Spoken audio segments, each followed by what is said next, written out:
Captain Arlen Vance stood at the edge of the station's outer platform, watching the silver dust of the Epsilon Rim drift across the black sea of space. The hum of the reactor was the only sound. It had been his only company for years. He liked the silence. Silence didn't argue. Silence didn't die. The outpost Helios 9 had once been a listening post for the Terran vanguard. Now it was just a decaying station orbiting a dead asteroid.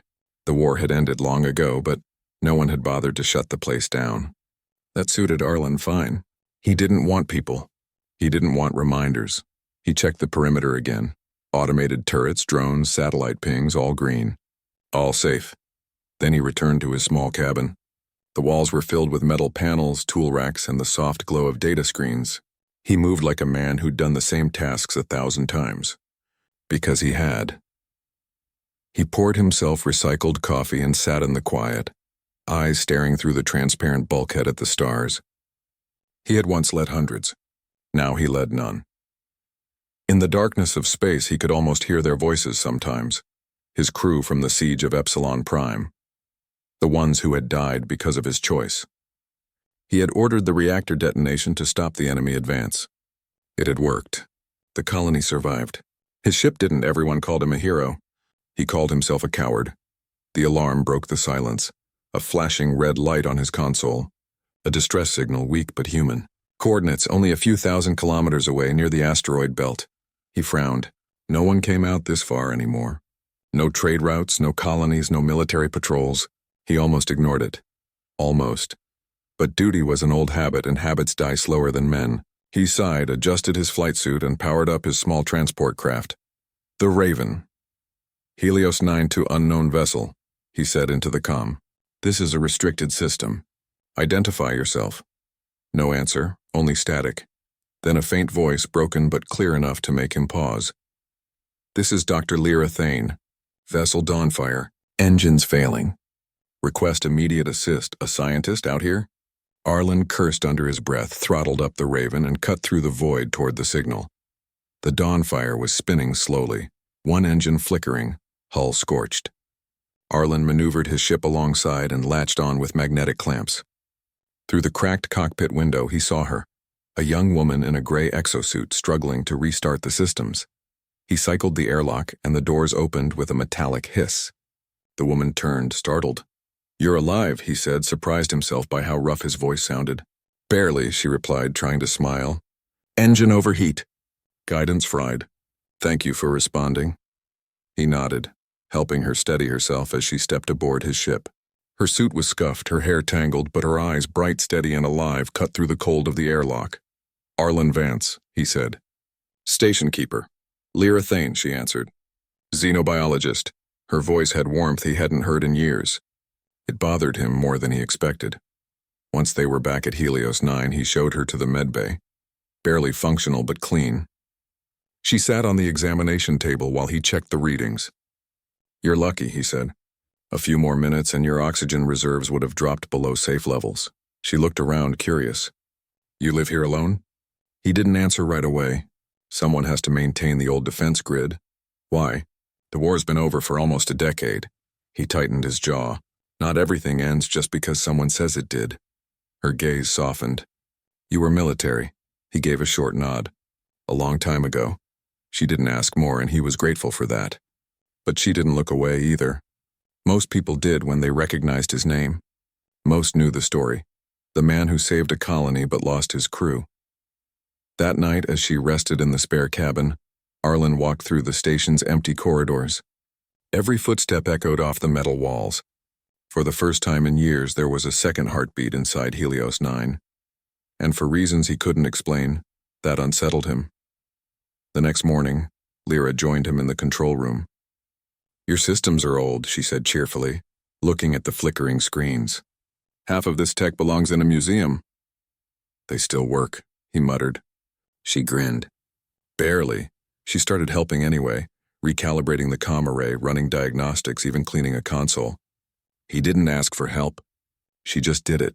She told him she'd come to this sector to study microbial life on frozen moons, organisms that survived in extreme conditions. If they can live out here, she said, maybe we'll understand how life starts in the coldest places. He gave a small, skeptical sound. You came alone for that? My team was reassigned. Funding cut. But science doesn't wait for politics. He stared at her for a long moment. You're either brave or foolish. Maybe both, she said with a small smile. For the first time in years, Arlen felt something stir inside him, something that wasn't anger or regret. Over the next few days, they worked side by side. She repaired her ship's systems with tools he hadn't used in years. She asked questions about the war, about the old satellites, about the stars outside. He rarely answered, but she didn't seem to mind the silence. She talked enough for both of them. Sometimes while she worked, she hummed soft tunes that drifted through the metallic corridors. Arlen found himself listening without meaning to. Once she left a sketch on his console, a drawing of the asteroid belt as seen from the observation deck. Underneath she'd written, "There's beauty even in forgotten places." He didn't know what to say to that. So he said nothing. On the fourth night, as the station drifted in quiet orbit, the lights flickered. A faint tremor ran through the hull. Arlen moved instantly to the command console. That wasn't a malfunction. What is it? Lyra asked, following him. He scanned the sensors. Unidentified energy spike. Power source nearby. She leaned over his shoulder. Could it be natural? No, too structured. Someone, or something, is transmitting. A red marker flashed on the holomap, an automated signal from one of the decommissioned satellites. The same type that should have been dead decades ago. Arlen frowned. That satellite was destroyed during the siege. It can't be active, but it was. And it was sending data straight toward their coordinates. He powered down unnecessary systems, his instincts sharp again. Get to your ship. Stay docked until I figure this out. Lyra crossed her arms. If you think I'm going to hide while you go play soldier, you're wrong. He turned to her, eyes cold. This isn't a debate. You're a civilian. And you're one man, she said softly. Whatever's out there, maybe you shouldn't face it alone. He opened his mouth to argue, but stopped. There it was again, that quiet conviction in her voice. Like sunlight through a crack in the wall he'd built. For a long moment, neither spoke. The station hummed around them, the stars outside as still as ever. Finally, Arlen looked away. Stay close. And don't touch anything unless I tell you to. Lyra smiled faintly. Yes, Captain. He hated how her voice made the word captain sound alive again.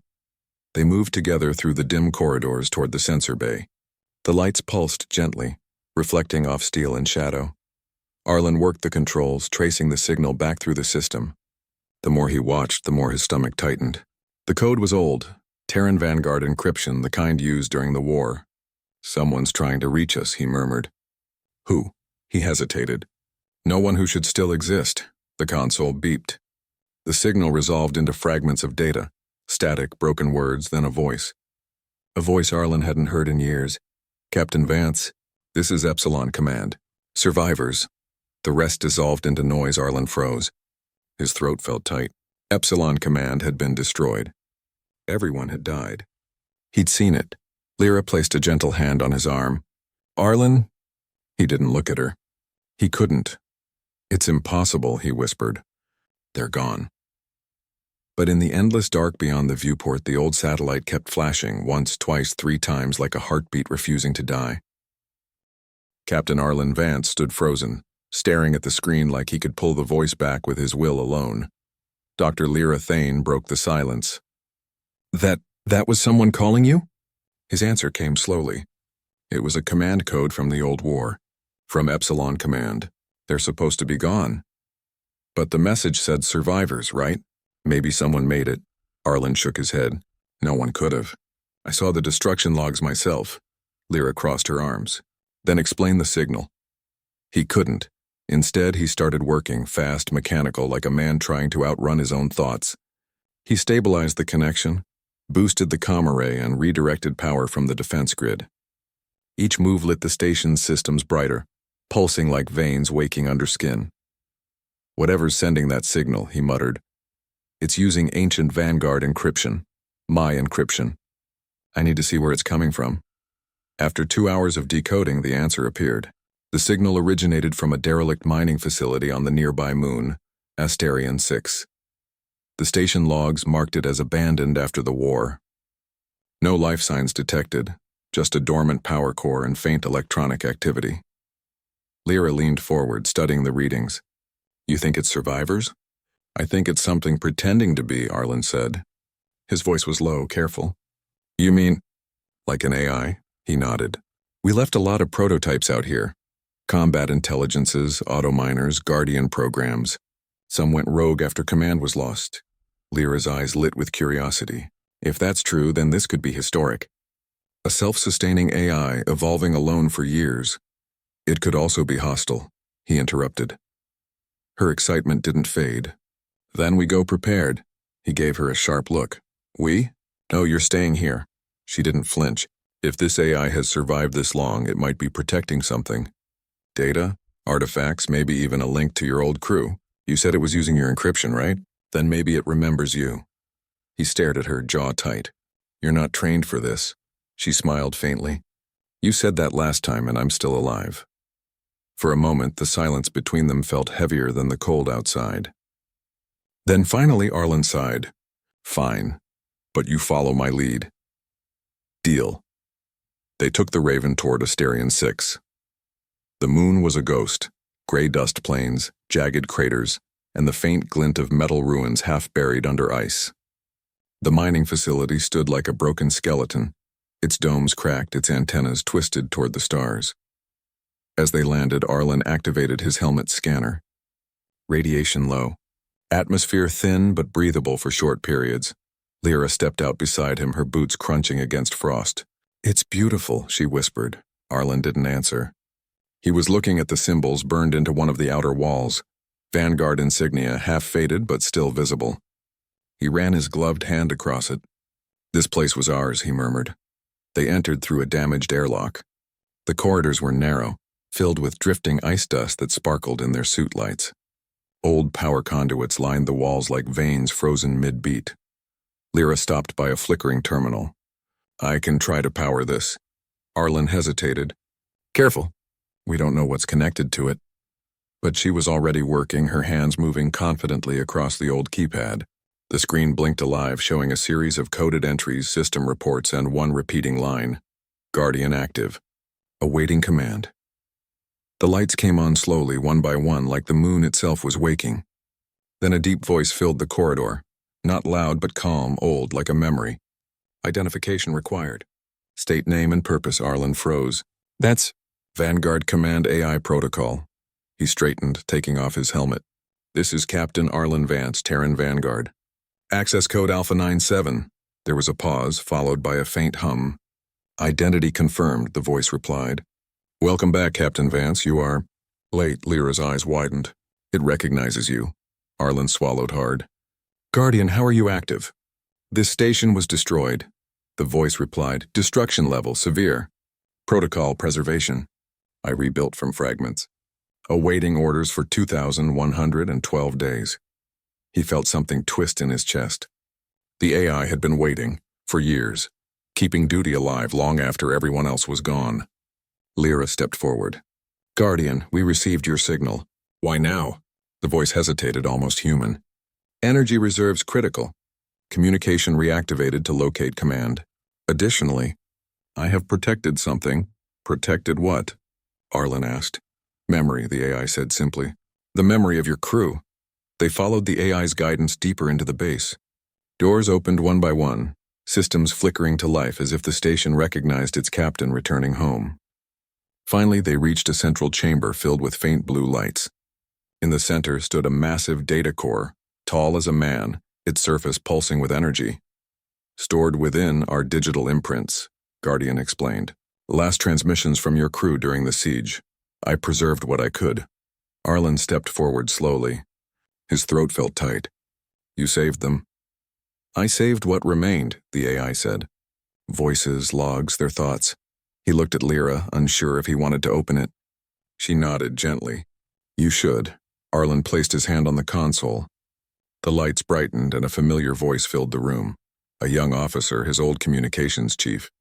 Captain, reactor breach confirmed. Tell them we held the line.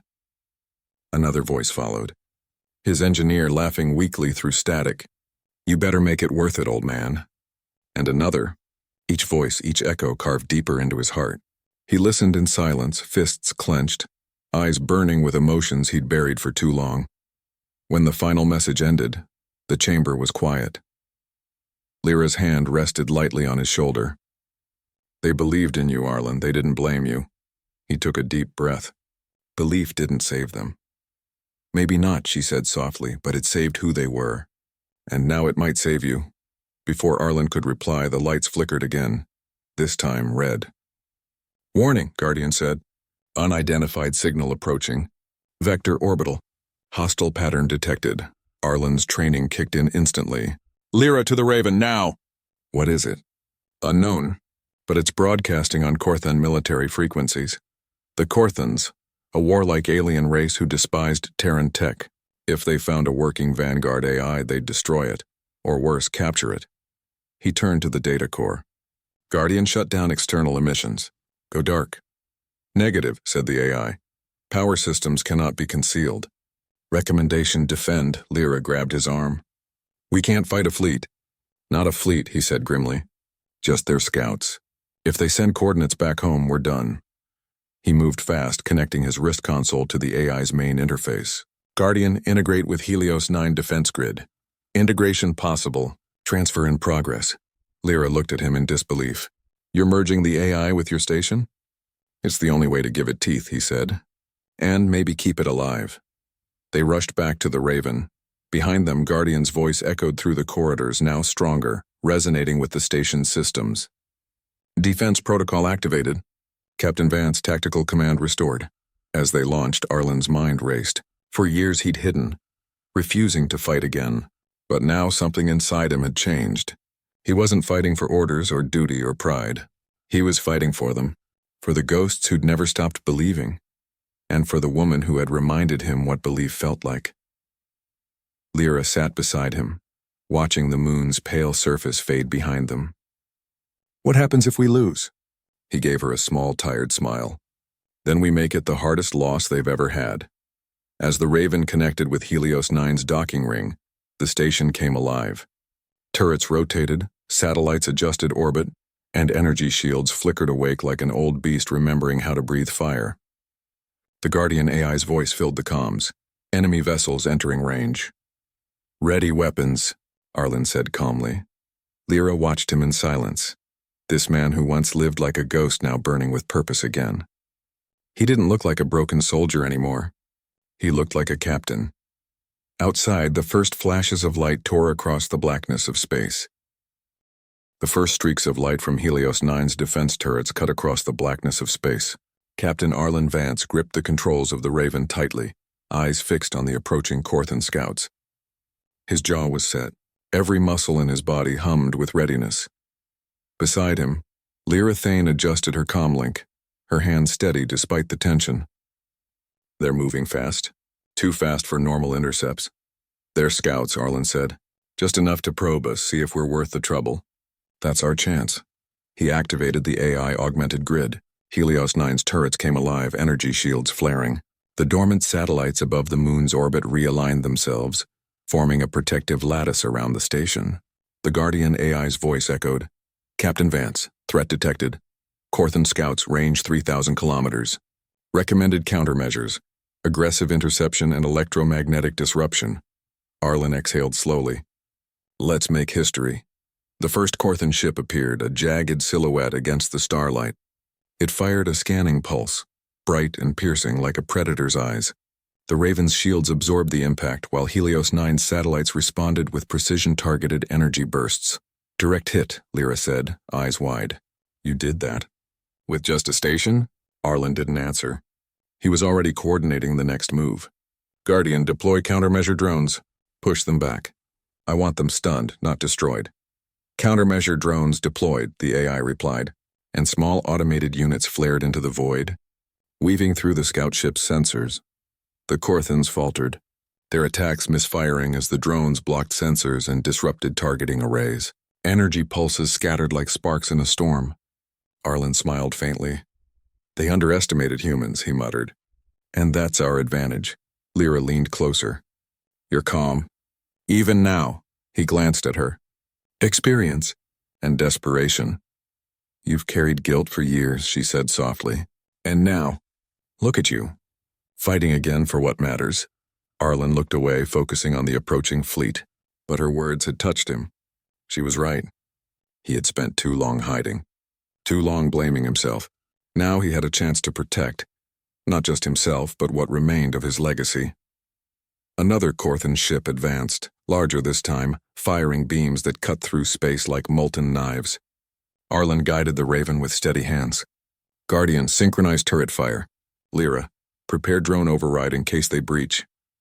Yes, Captain, she replied, fingers flying across the control panel. The battle intensified. Energy flares lit the darkness. Sparks of destroyed debris drifted around them, like frozen fireworks. Arlen maneuvered the Raven between two enemy fire arcs, using Helios 9 satellites as shields. Lyra coordinated with the Guardian, issuing rapid commands that kept the Corthan scouts confused and uncoordinated. For the first time in years, Arlen felt alive. The old fear was still there, the memory of his crew lost, but it no longer weighed him down. He wasn't alone. He had Lyra, he had Guardian. He had the courage to act. A massive scout charged directly at Helios 9. Arlen's mind raced. Guardian, overload the lattice and push it back. Yes, the AI confirmed. Energy surged from the satellites, forming a net that slammed into the Corthan ship. Sparks erupted, and the scout shuddered before retreating. Lyra cheered softly. You did it. Arlen allowed a brief smile. We did it. The initial scouts had been repelled, but more Corthan vessels were on their way, larger and more numerous. Helios 9's defense system began to strain under the pressure. Arlen knew they couldn't hold forever. We need a plan, he said. One that makes them think twice before coming back. Lyra's eyes sparkled with sudden realization. The gravity wells. The asteroid belt around Asterion 6. If we can manipulate the debris with the AI, we can make traps for their fleet. Arlen's eyes lit. Yes. Guardian, prepare to integrate orbital debris into offensive patterns. Integration complete, the AI responded, prepared to execute tactical maneuvers. Together they guided chunks of ice and metal, turning the asteroid belt into a dynamic defense field. Corthan ships advanced only to be deflected or trapped in a maze of moving debris. Every strike from the station was precise. Every drone moved with uncanny coordination. For the first time, Arlen felt the full weight of human ingenuity, combined with determination. They weren't just surviving, they were winning. Hours passed. The Corthans began to retreat, their formations scattered and disorganized. Arlen's hands shook slightly as he watched the last of the fleet disappear beyond the asteroid field. Lyra exhaled in relief. You did it. Helios 9 is still standing, and so are we. He nodded but didn't speak. His mind was elsewhere, on the data core, on the voices of his lost crew, and on the realization that he had fought not only for survival, but for the chance to honor their memory. The Guardian AI's voice broke the silence. Threat neutralized. Station system stable. Captain Vance, humans proved adaptable. Recommendation: continue monitoring for long-term recovery. Arlen allowed himself a small laugh, rough but genuine. Yes, Guardian. Humans do prove adaptable, especially when they refuse to give up. Later, in the observation deck, Arlen and Lyra watched the moons drift past, bathed in the pale light of Helios 9's external lamps. The battle was over for now, but the station, once forgotten, felt alive. You kept everything running, Lyra said softly, even after all these years. I had no choice, he admitted. Someone had to remember what was lost. She stepped closer, looking him in the eye. And now you remember something else.